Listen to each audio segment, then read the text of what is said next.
Dans sa version double flux, la VMC ne se contente pas de renouveler l'air que vous respirez. Elle se charge aussi de le réchauffer. Un apport de calories gratuite pour baisser sa facture de chauffage.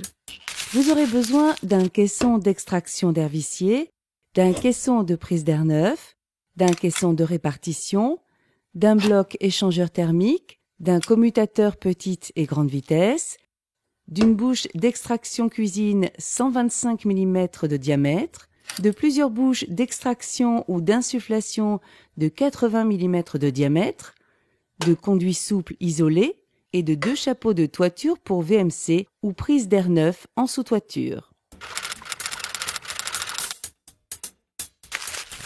Munissez-vous d'un mètre, d'un crayon, d'un tournevis, d'un cutter, d'une pince coupante, d'une perceuse, d'une scie cloche, d'un détecteur de métaux.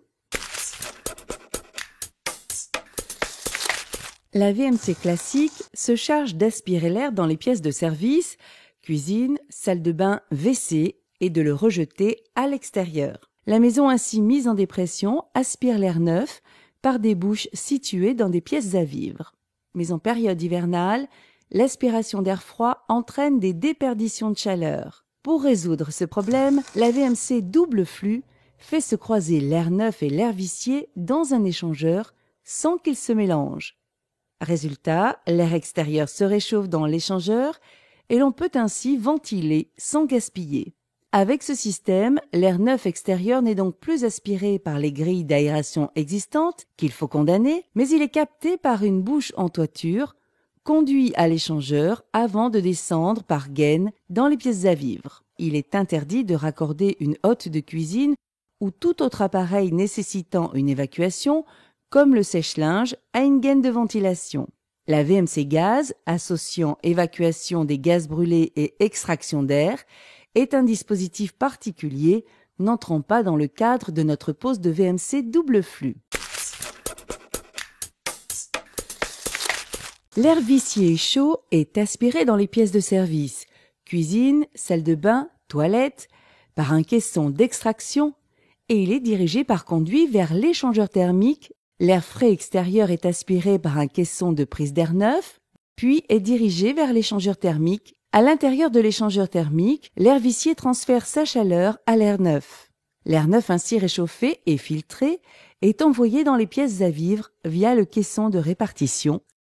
En présence d'un comble perdu, c'est là que viennent s'installer l'échangeur thermique et les divers caissons. Mais il est également possible d'installer l'échangeur dans un cellier ou une cave. Pour éviter la transmission de bruit, les caissons sont soit suspendus avec de la cordelette sur des pitons vissés dans la charpente, soit posés au sol sur tapis de mousse. Le fonctionnement d'une VMC est optimal si les portes de communication sont fermées, ce qui implique de détalonner ces portes, c'est-à-dire d'en découper le bas de façon à laisser un passage libre de 1,5 cm de hauteur. Les bouches d'extraction installées dans les salles d'eau et les toilettes sont raccordées au diamètre 80 mm. Celles qui desserrent la cuisine au diamètre 125 mm. Les bouches d'insufflation des pièces de vie sont en diamètre 80 mm. Lors du choix de l'emplacement des bouches, vous pouvez au préalable repérer les fourrures métalliques d'un plafond en plaque de plâtre avec un détecteur de métaux. Tracez le contour de la manchette en laissant une marge de 3 mm. La découpe circulaire dépend ensuite de la nature de votre plafond. Pour de la plaque de plâtre, à défaut de scie cloche, vous pouvez percer un trou à l'intérieur du trait, engager la lame d'une petite scie à main et découper en suivant la courbe. En rénovation, si le sol du comble perdu est couvert d'un plancher en bois, repérez l'axe du passage en perçant avec une petite mèche à bois, puis réalisez la découpe par le grenier avec une scie cloche ou à défaut à la scie sauteuse. Dans du neuf, il est possible de faire passer les gaines sous le plancher et sur les côtés si l'on désire aménager un jour le comble. Utilisez des conduits souples en PVC, isolés de laine de verre pour éviter les déperditions et recouverts d'une enveloppe extérieure en plastique. Les diamètres des conduits, 80 ou 125 mm, correspondent à la taille des manchettes. Disposez le caisson d'extraction et le caisson de répartition à leurs emplacements respectifs dans le comble. Mesurez ensuite les longueurs nécessaires pour raccorder chaque bouche à son caisson. Laissez un peu de marge pour limiter l'angle des coudes. Pour les raccordements, dégagez le conduit sur 8 à 10 cm en rétractant l'enveloppe extérieure et l'isolant. Faites ensuite descendre chaque conduit vers sa bouche au travers du plafond. Pour couper un conduit, tranchez au cutter l'enveloppe externe, l'isolant et la gaine. Sélectionnez ensuite le fil métallique à la cisaille. À l'intérieur des pièces, raccordez les manchons des bouches d'extraction ou de soufflage à leur gaine avec un collier de serrage. N'hésitez pas à aménager une petite encoche dans la découpe circulaire pour faciliter le passage de la tête du collier de serrage. Clipsez ensuite le manchon dans le plafond, puis clipsez la grille. Lors de la mise en place des gaines, veillez à ce que celle-ci soit bien à plat jusqu'au caisson afin d'éviter de former une cuvette qui retiendrait une éventuelle condensation. Dans le comble, procédez aux différents raccordements sur les caissons d'extraction et de répartition. La méthode est simple.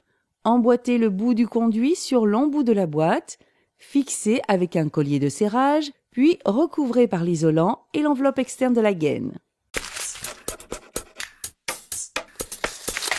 Le bloc échangeur thermique peut être posé à plat ou sur le côté. Dans les deux cas, inclinez le bloc avec une cale de 5 cm pour lui donner une pente, de manière à ce que l'embout de raccordement du rejet d'air vicié vers l'extérieur soit le point le plus bas de l'échangeur. Certains modèles d'échangeurs sont équipés d'un système d'auto-élimination des condensates, d'autres doivent être raccordés au point bas à un tuyau d'évacuation d'eau. Suivez bien le passage dans l'échangeur thermique pour raccorder les gaines. Installez par exemple l'arrivée du caisson d'extraction d'air vicié et l'arrivée du caisson de prise d'air neuf d'un côté et le rejet d'air vicié et la liaison vers le caisson de répartition de l'autre côté.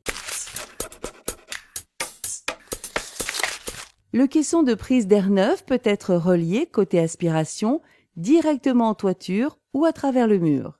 Quant à l'air vicié, il sort systématiquement en toiture. Dans les deux cas, la prise d'air extérieur et la sortie d'air vicié doivent être distantes de 8 mètres minimum. Les passages en toiture s'effectuent avec des chapeaux spécifiques pour VMC. Découpez l'éventuel isolant et écran d'étanchéité en sous-toiture pour le passage du conduit. Raccordez ensuite les conduits en assurant les liaisons avec des colliers de serrage. Le fonctionnement d'une VMC est permanent. La liaison électrique est protégée par un dispositif différentiel de 30 mA. Cette ligne est assurée par des câbles de 1,5 mm² de section et protégée par un disjoncteur de 2 A. Les caissons d'extraction d'air vicié et de répartition sont équipés d'un moteur. Ouvrez leur boîtier de raccordement électrique et procédez aux connexions en suivant attentivement la notice du fabricant. Un interrupteur placé dans la cuisine et relié directement au caisson d'extraction et de répartition permet d'actionner une survitesse sur ces deux moteurs pendant les périodes de cuisson. Un système permanent de renouvellement de l'air qui améliore le confort de la maison sans déperdition de calories.